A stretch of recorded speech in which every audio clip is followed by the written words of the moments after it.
Hey, we just got back from an amazing trip to Haiti. 17 of us went to Haiti this year, and I was doing some looking back over the past years. This is our fifth trip, and in those 5 trips, we have taken 43 individuals. 43 of you, many of you sitting here this morning, have been to Haiti, experienced the same type of stuff that we experienced this last week. 43 people, and of those is 32 families represented here from Pathway. And roughly, that's probably about 1/4 of our church body have experienced, a week in Pathway, or a week in Haiti at Mission of Hope, and doing some of the stuff that we're going to talk about this morning. And just real quick, we're going to have a video here in just a second, and I'm going to invite all the people that went to Haiti this year. Not all 43 of you, but the ones that went this year, to share a little bit. But real quick, this is what we did. We painted 2 houses. We put on one roof on a family's home. We built, we'll explain a little bit more of that, a church, helped in the process of getting a church started. We had one day of ministry where we see some awesome things happen. God move in some pretty incredible ways, and we'll share that, I'm sure, this morning. And as I was sitting there thinking through it, we kind of took reality TV. You guys are familiar with that? One of you are? Okay. Well, reality TV is pretty, anyways. As I'm thinking going through the airport, I'm thinking we did The Amazing Race through the airport. We did Survivor through the airport, right? We did the Food Network Challenge for those, because we had 10 minutes to find something to eat, and it's grab this, and I grabbed something that was whole wheat bread. I'm eating it, but it was, who am I to complain when we just came from a country that struggles with food? But anyways, it was an amazing trip. So check out this video, and this is kind of a snippet of the whole week, and then we're going to invite everybody up, and we're going to share some more thoughts.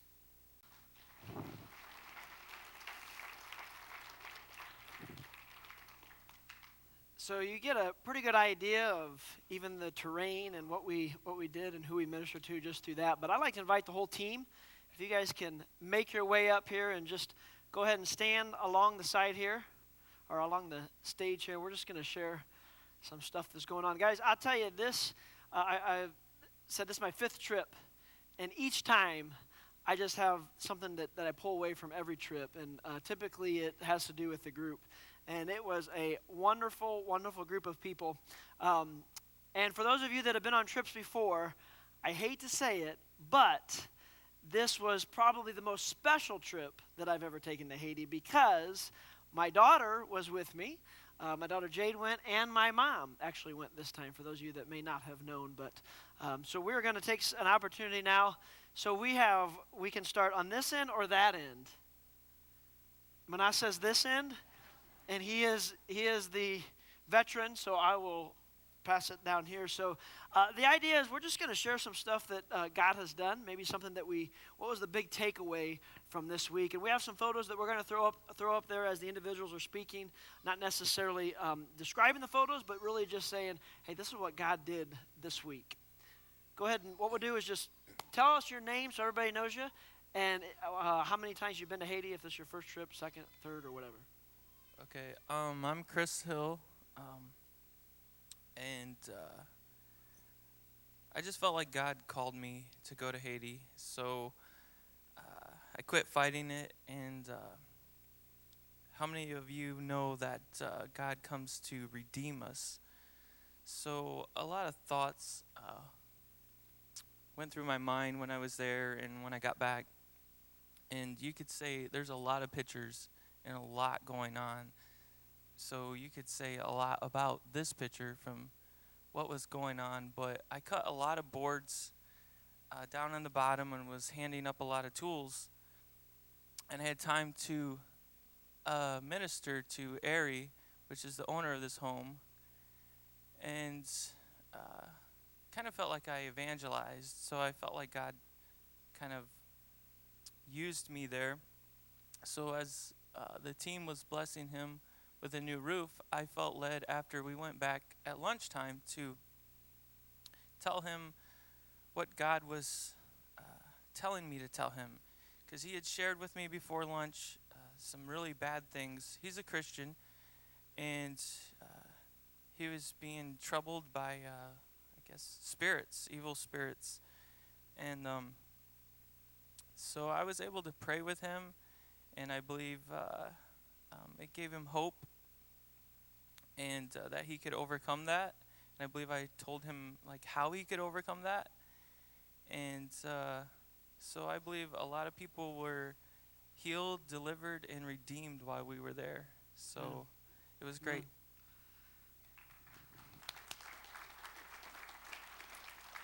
Thanks, Chris. I'm Angela Troyer. It was my first time going. And Tuesday night we had a church service, and a lot of it was in Creole, but the one part that I could understand was "I live to worship you." And that was just kind of stood out to me for the whole week, that even at Haiti and at home, that I want to serve him and worship him no matter what I do, and just daily just to serve him.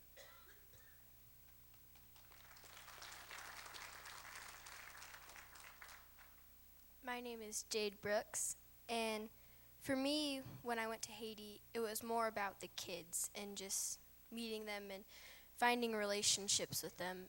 And this girl, her name was Jessica. She's 18, and she's in 8th grade, and she wrote this song. She wants to be a singer and sing for people, and she wrote a song about a love song to Jesus, and that just really she'd been through a hard time. Her mom had passed away a couple years ago, and she wrote this song right afterwards, and then she sang it for us, and it was really good, powerful for me.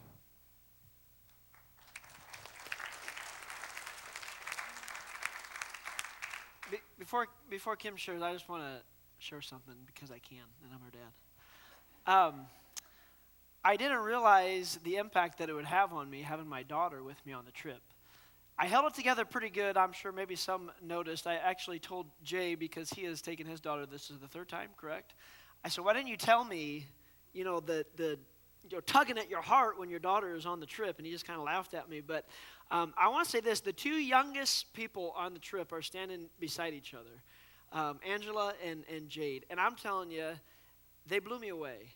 Not just because it's my daughter, and I say the same thing about Angela, and I don't know where your parents are.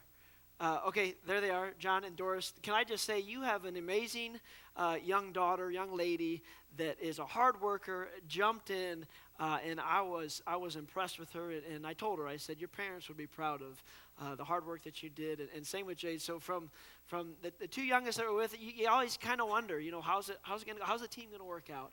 And they set a great tone, really, for all of us to follow. So go ahead, Kim. I'm Kim Tinbrook, and this is my 3rd trip. And back in 2012, we had met this little girl, and anyway, Chelsea and John Lankert had noticed that she had malnutrition and her hair was orange, and they had taken this little girl and fed her, and I watched at the door to keep the other kids out. And when we went to Levac on Sunday, Chelsea and I recognized her.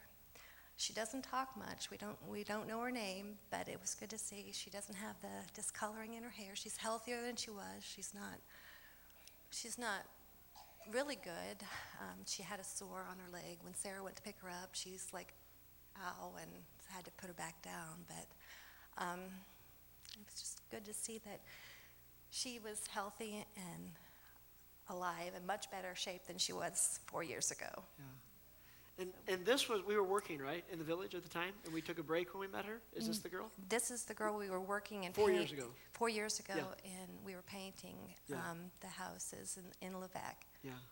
So it's awesome, and I want to talk a little bit about this, but in the midst of your day, in the midst of your busyness, for whatever reason in Haiti, you see things, and it's because you're focused. I mean, it's a mission trip, and so you're focused.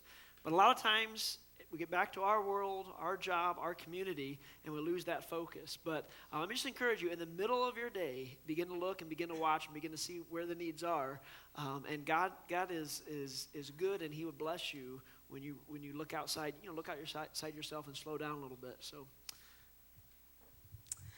my name is Chelsea, and this was my 3rd time to Haiti.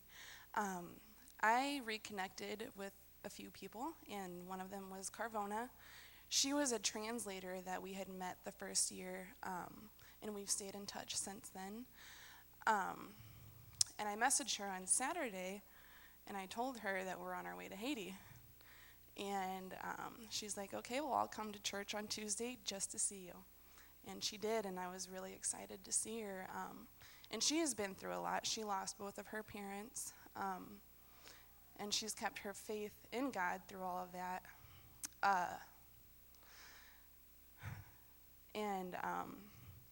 Yeah, she's getting married, and she actually graduated college and has a degree in economics. So it's really exciting for me to see her succeed and keep her faith in God. And I was just happy to see all the kids. Every chance I got, I'd pick a kid up and hug them and wipe their face off with a wipe.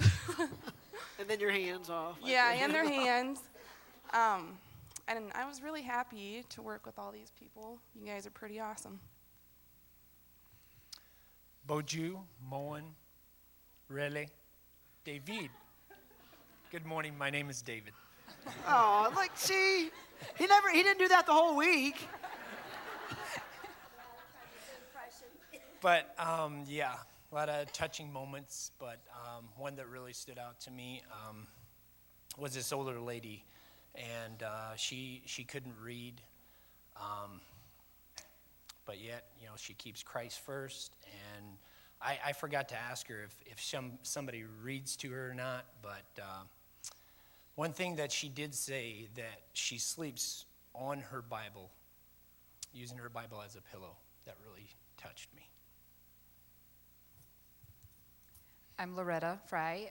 This was my second trip, and the day that we went out to look for little M, which is the adopted daughter of the Burts, we walked way up into the village. It was like a 15-minute walk, I think, and saw we were in the village with the people. It was amazing. So we get there, little M's mom, so friendly. She's bringing chairs out, buckets, whatever she can find for us to sit down. And we sit in this little area, which is, there's like cactuses around it, little privacy fence, and it's crazy windy that day. The wind keeps whipping through there, blowing dirt everywhere. We're like closing our eyes, and we're there. Like, it felt like I bet a good hour and a half, and I was thinking, man, shouldn't we leave? Like, she's probably like, okay, we're done, can you go? And I kept thinking, like, no one says anything, I guess we're just gonna stay. And we're just talking to her, and at the very end, we got to minister to her and bring her the gospel, and she accepted Christ for the first time. Yeah. And so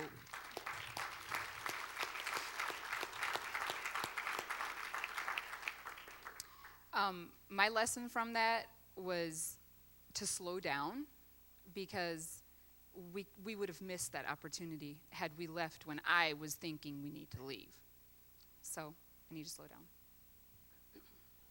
And remind me to come back to what Loretta said if nobody shares it. I have something I want to add to it, but I don't want to take away from your guys'. So continue on, Mother. Bonjour. I'm Becky. I'm Mom. I'm Grandma. They call it a grandma. Good morning. Bonjour. That's the one word that I did get. Thank you for taking it. This is my first year. And when we first got there, I went to bed that night, I was thinking, what have I gotten myself into? What am I doing? Couldn't get to sleep. It's kind of hot. It's not air. And I went to bed, and then that Sunday morning, we went to church. We walked. I was looking down and of the dirt and the rocks, and it wasn't level, and my thought was, that's what Jesus did. And his disciples. And they went from village to village, ministering to people. So when we got to church, praise and worship started. And I love praise and worship. And the presence of God was so there, even though couldn't understand all the words. They had some up in English for, to sing, and most of the songs were songs that we sing here. But in this book we had, it was, one part was thinking about, we always have a tendency to think that God is just here in America, that we serve a God, we have an awesome sanctuary, and this is where God's at. And it was kind of a challenge from this book about thinking about, God is everywhere, and just because these people don't have what we have, they still have the hope in God, and God is there. And while I was praise and worshiping, it just came to my spirit that it's one spirit and one God. And I just cried. I just cried to think that, God is here in Haiti. It's my first year, but it's not going to be my last.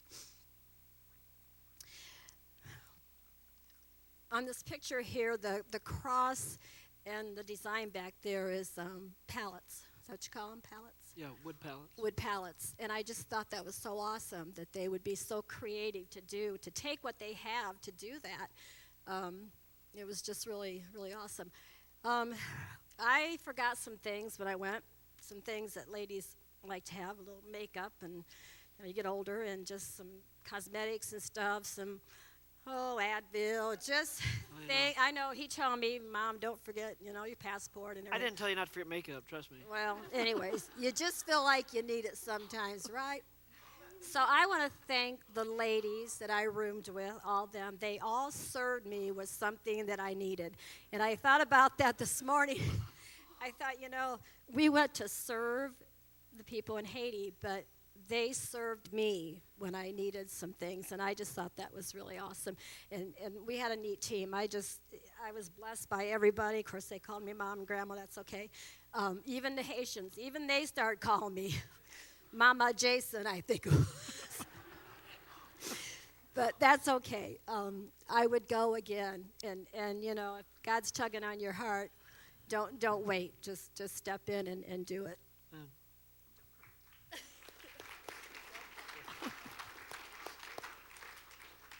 My name is Lynn, and this was my first trip to Haiti, and thank you, Becky, for making me cry. But this picture, I'll get to the lady in the pink dress beside Sarah and Manas, between them. But Tuesday afternoon, Tuesday night, I was struggling. I was tired of the heat. I was tired of the smells. I was tired of everything. I was missing my family. And Wednesday morning, not a whole lot changed. I was struggling. And we get to this lady's house. And one thing I kind of missed is I was even, and you guys probably sensed in this group, that being in a group setting challenges me and can get challenging. I need some space every once in a while. So I loved every one of you guys, and there's nothing I wanted to change. But if you seen me alone for a while, I was just having my time. But through all of that, we get to this lady's house, and this was a group that we came to just do village time with her, and she was so happy and had so much joy and passion, and she came running to every one of us and gave every one of us a hug and kissed us on her neck, and just seeing that joy just started changing my passion again for Haiti and everything. And through all that, her prayer request was that she can stay close to God. And I'm thinking, all this joy that she has, how can she lose that? But I got to thinking, and of our distractions at home and her distractions, completely different. But yet at the same time, she has all this time, and her prayer request is that she doesn't lose focus of God. And so what I guess just to sum all this up is that I've been challenged to, as I come home, I have a deeper appreciation for what we have, and it's not that I want to get rid of anything, but I want to use what we have. Everything's permissible, but not everything's edifying, and I want to balance that in our family And so, yeah, just through all that, I've been challenged to how I lead and how everything's edified. So thanks again, all the group. You guys are all amazing. And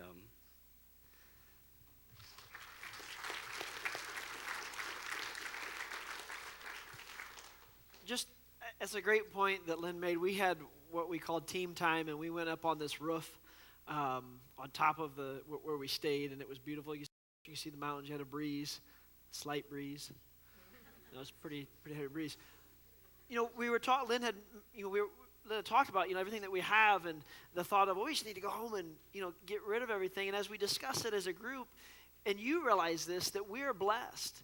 And we hear it all the time, we are a blessed nation, and we're not blessed just to sit on it, and we're not even necessarily blessed to feel bad or to feel guilty about it. We're blessed to give. We're blessed then to bless others, and whether that's with your time or your resources or whatever you have. And so that was a great conversation that we had, just knowing that, it's okay to be blessed. It's okay to be successful. It's okay that God has used you in this way, because then you can give to others. And this team, the whole week, gave to others, and it was encouraging to see. Go ahead, Aaron. My name's Aaron Graber, and this was my first trip. I won't have any problem staying within the 1 minute, so.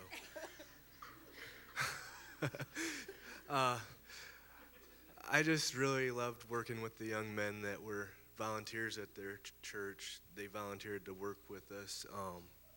They really had a heart for service also, and they are just great leaders in their community, and they really care for their community. It's hard to see how little they have and how grateful they are for what they do have.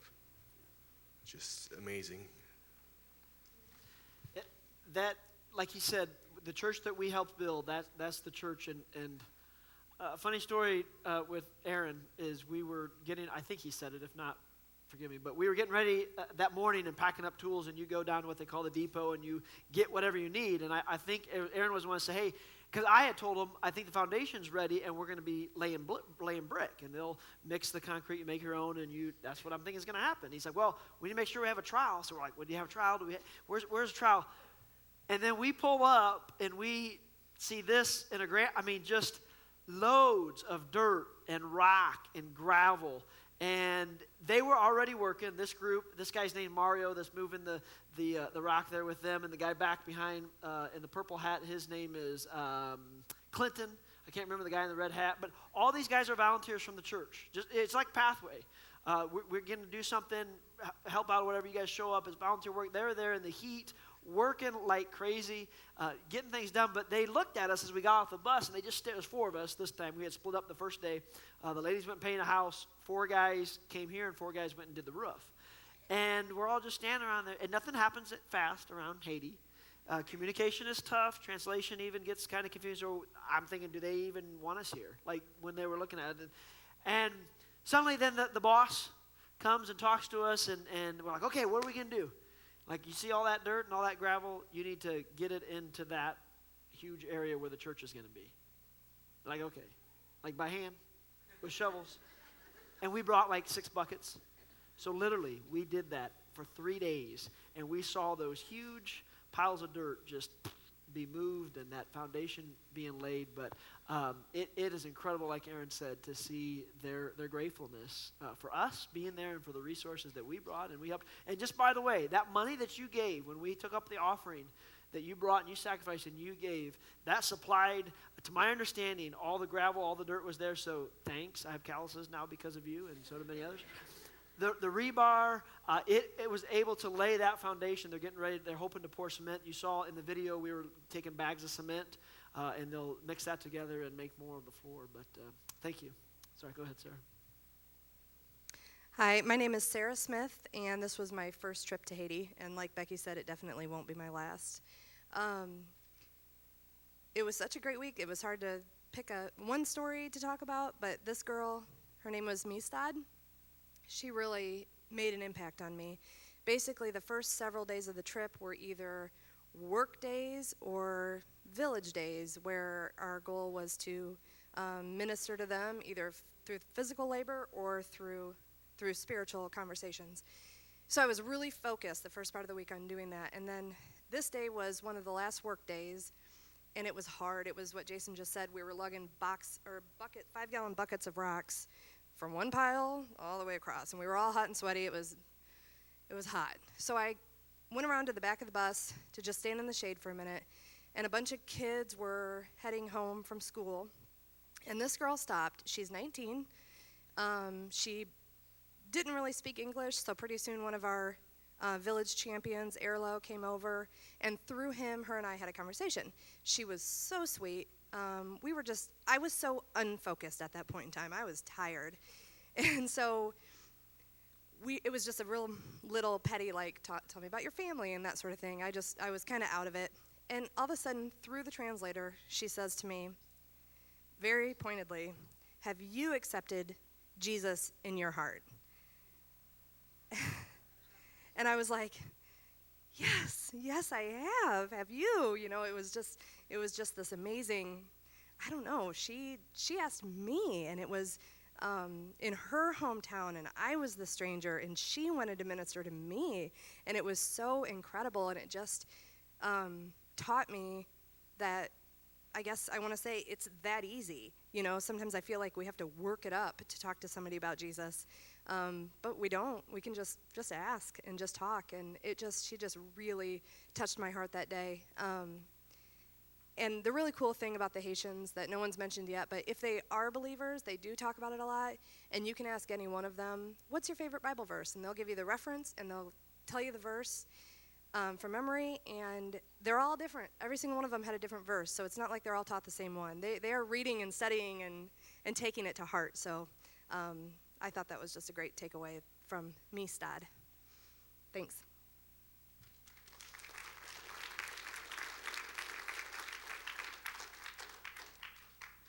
Hi, my name is Kevin Miller, and this is my first trip to Haiti, first mission trip ever, and wow, what an experience.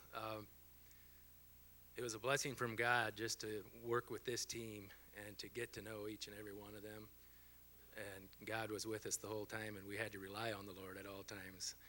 And I just wanted, the picture up there is Ari, and this story, there's so many stories, you'll hear them for many, maybe years probably, but this man here was the man that Chris, the first guy down there that spoke, this is the man that they put the roof on for. And when we prayed with him, this was on the day of the village time day, we prayed with him, and then what really spoke to me was how he, after we were done praying with him, he took us to all of his family members which were nieces, sisters, mother was with him. He just had a heart for his family to pray. He took us to each one of their homes. Their homes were all within probably, like a half a football field of each other, like 7 houses. And we went to each one of those. He took us there, and there was many of his family that were in need of prayer for physical ailments, spiritual ailments. And he had a heart to take us to each one of those, and we prayed over them, and to see the smile on his face that God was there working was awesome. And I also want to thank each and every one of you guys that prayed for this team. Yeah, amen. Thank you.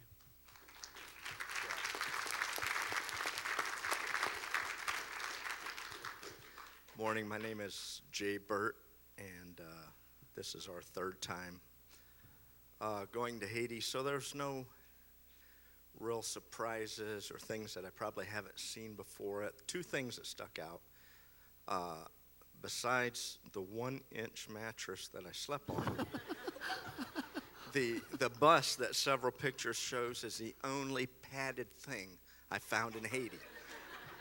These seats here are beautiful. It feels so nice. You need to appreciate what you have here, because I have sores, but anyway. Second thing was more serious. In being there 3 times and meeting people and developing relationships and things, nothing really stood out. I mean, there were several things, but they stole them. That stood out, except that in having relationships and new people on the team and old people, it felt like this trip. It went really fast, and it felt like just a bunch of friends hanging out together. It was, people we had met, come back. They felt wherever you're at in this village, 18, 20,000 people, they find you, and they gather, and it just felt like just hanging out with friends, going over to a buddy's house, doing some work. I mean, that's what it felt like to me. So. Yeah, amen. That's a good point. I'm Jessica Burt, daughter. This is my third year. A lot of you have heard the story of Little M. This is a picture of her. And I want to thank Jason he really hooked it up so we can go visit her. And I'm pretty sure he bugged the crap out of them because they let us go. So we got on the bus. It was after lunch. I was all hyped. I'm like, yes, we get to see her. And we get off the bus, and we start walking. And we walk some more, and some more, and some more. Felt like an hour, promise you, no joke. It's hot, you're sweating, you're walking. And they like to hold back. They'll send the people in to make sure we can come into the house. So our Keno, our village champion, went in. He's talking to him. All of a sudden, he comes out, and he's like, she's not here. And instantly, my heart dropped. I was like, come on, God, what are you doing? We came here. I'm so excited to see her. What are you doing? And so I was like, we're not going to be able to see her, whatever. Someone, one of my parents, I don't know, they said, well, can we stick around to see if maybe, because there's a chance she would be off school in a half hour and come home. So we were like, we're going to stick around. We ended up praying for the neighbor lady, who I got to touch a goat. They all run away from you. They don't like you. And this one was tied up, so I got to touch it. So not only did she touch a goat, early one morning, her and my daughter saved a goat. One got through the fence into Mission Hope property. I'm looking up. We're getting ready to load up. And I'm like, don't be late, don't be late, don't be late. I got everything. I got 15 people. All week, all I did was count. 1, 2, 3, 4. Okay, who's missing? 2 people missing. I see her and Jade running down the hill chasing a goat. Some Haitian guy runs across the lane there and helps, herd the goat. Jesse picks it up, and I find myself 3/4 of the way down the hill looking for a place to move a boulder and a rock, and we shove this goat underneath there. It was a baby. Baby goat. Does it matter what? Okay, it does. Right, baby goat. They're cuter. Jesus loves the baby goat more than the adult. I get it now. Now it mattered. It made it all the worth it. Sorry. I'm sorry. Go on. Lost my train of thought. No. So we're praying for this lady, and all of a sudden, I'm obviously more worried about little M. I feel bad, but I turn around, and, hey, Dad, what? Look! She's coming down hand in hand with this other lady, and my heart it was so excited, overjoyed, and I was like, oh my gosh, is she going to remember me? Is she going to know who I am? And I really think she did. That there was a connection. I went over, I picked her up, and there's this, language barrier, and you're like, awkwardly holding her, what do I say to her? She can't understand me. But definitely, we went over to her mom's house, and we sat down, and she's playing, and she's laughing, and we prayed for her. We were praying for healing. It could happen, but right then it didn't. And, maybe it's God's will. Maybe she's going to witness to other people. She's going to be blind, and she's going to say, hey, I lived through this. This is what happened to me, and I'm going to live with it, and I'm going to praise God either way.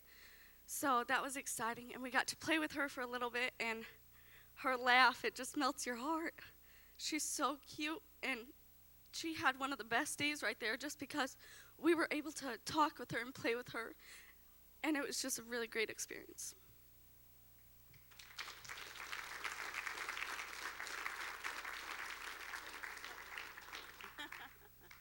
Jesse told me to hold it together. There's so many things. I could not make up my mind what I want to share. There's so many things. But I want to say, first of all, my name's Becky, by the way, I forgot. And this is my third trip to Haiti. And I want to say, I was so blessed by the improvements that I saw in Haiti. Like everything, all the blue tarps that were now gone, the homes that were built, the attitude of the people.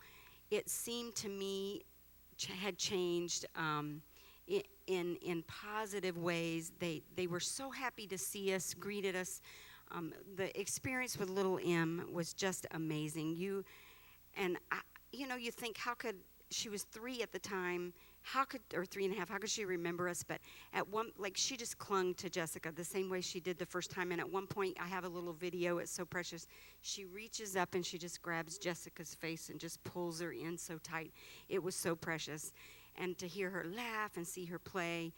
And I really feel, thank you so much for praying, because I for days, I would just lay in bed thinking about it. And I talked to Jay, and I'm like, you know what? I didn't see her. The first time we saw her, literally, she would have to hold the spoon when she would eat up to her eye, and she would turn her head until she could find the spot to see it before she would put it in her mouth.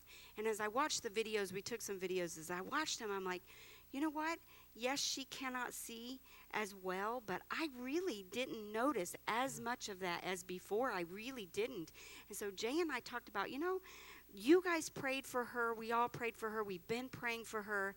And maybe it will be a slight change at a time, but I really felt like I saw improvement. But more than that, more than the sight issue, I saw her happy. I was so worried. We know that people in Haiti with disabilities are outcasts. We know that. We've seen it. We've experienced it. But I saw joy in this little girl. And I also know that had we called everybody as a group around and we laid hands on her and we prayed for her, we did pray for her. I prayed for her. Others were busy doing other things. But I thought later, I kept kicking myself like, why didn't I just tell everybody, okay, it's time to pray and let's gather as a group? And the Lord spoke to me this morning and helped me to realize that had we done that, that would have been the end of our trip, and we would have all thought, okay, this is it, we're going home. And had we done that as a group, because I kept thinking somebody in this group would have more faith than me to see that this would happen, and we would see an instant miracle. And I was so upset by that. But had we done that, we would not be, because the reason we went into these homes was to ask about water and how many people. They were taking surveys, basically. And so after we had had a chance to visit with little M for a little bit, our interpreter said, how about if we go ahead? That wasn't our intent to be there with her, but he said, how about if we go ahead and do the survey? And as we were doing the survey, we had an opportunity to ask the mother, do you go to church? Do you know Jesus? And at that time, and I hope, and maybe I'm taking away your story, Jason. A lot of your story. You're taking away a lot of stories, but that's okay. Finish up with that thought, and that'll be good. She said, anyway, I'm going to let Jason, because I think Jason has some things to say on this, but it allowed us an opportunity then to call Jason in and do his thing, and he did it well. So we were just really excited.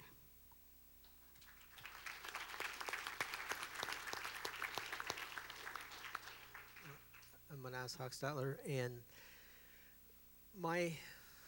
this is my 3rd trip, and I was really excited to go. Well, actually, I'm more excited when I'm home than I was to go, but I enjoyed it. It's a great team, as the most that ever went, and it was these 2 guys, the taller guy is Keno, and Erlo is the shorter guy.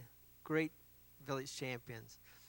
And the thing that really touched me this time, and the improvement I've seen in the Haitian culture, was the what's called the indigenous mobilization, where they have right now. Susmatla's got 4 of these village champions. Was Keno and his wife, Erlo, and there's another one that's his name is Fritz. Yeah. So, and that's for 18,000 people, and these champions are people who connect. They actually live in the village. They don't live on campus of the Mission of Hope, but they are in the village where they are connecting with the people. They live with the people. They're boots on the ground, where they actually they love the Lord, and their goal is that every household is shared the gospel and also taught about how to drink safe water. And the thing that encourages me is after being there in 2011, that's 1 year after the earthquake, and now seeing what's improved is tremendous.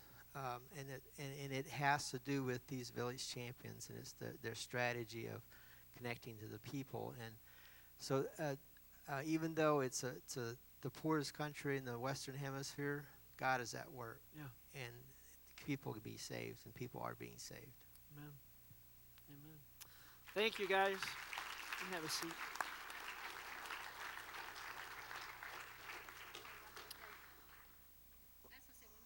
I just want to say one more thing.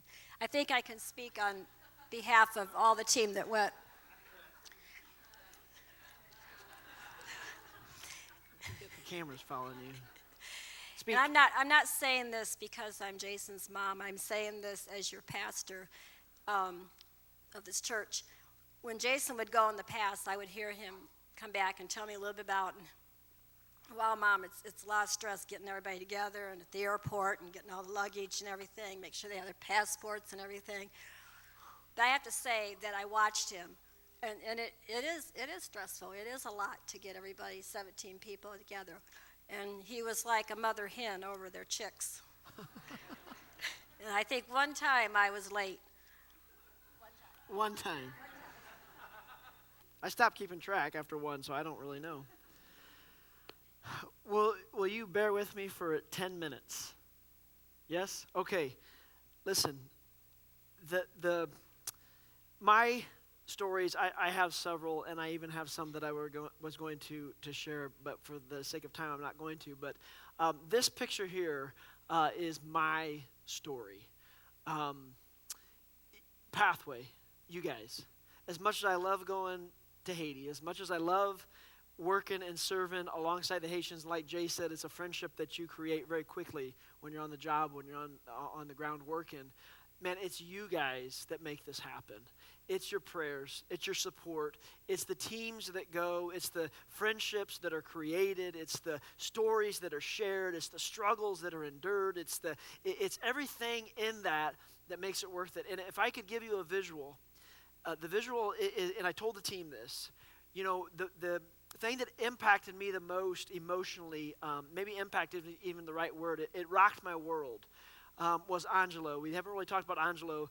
He's a young man that we met 4 years ago. I've stayed in contact with him. Several of you that have went and stayed in contact with him, Arlen and Leah Eicher, he calls them mom and dad. They've stayed in contact. We have raised money to help give a surgery for his sinuses. I get there Sunday morning, and I meet another Haitian that is a friend of his. And he said, hey, did you hear about Angelo? I said, no. He said, he got stabbed in the eye last week. I said, what? He said, yeah, and he showed me a picture on his phone. And I would put the picture up there, but it's not PG. I don't know. It's nasty. And he was, long story short, got into it with somebody else, and the guy stabbed him in the eye. Goes to 7 different hospitals to get help. They can't help him. They send him to another one. Can't help him. He's blind in that eye. He is home now, but it broke my heart. I mean, I was a wreck during work, because I was going to Sunday mornings, a wreck during worship. Just, you know, the question that was asked the night before was, you know, there's a God that loves us, and how does that same God that loves us, that we see the blessings, what's your take on how he's loving Haiti? And the idea is he loves them just the same. The circumstance doesn't change his love for us, but we think that it does. And I was okay with that the night before, but when I heard that about Angelo, it rocked my world. I said, God, what are you doing? But we had the opportunity then to go and to pray with them and to encourage them and to share scripture with them. The whole family, the grandma was there, the mom, the sisters, the brothers, and our whole team. And my point is this, when I was praying, I had my hand on Angelo, and the team was behind me. And I said, you know what? It felt like an army behind me.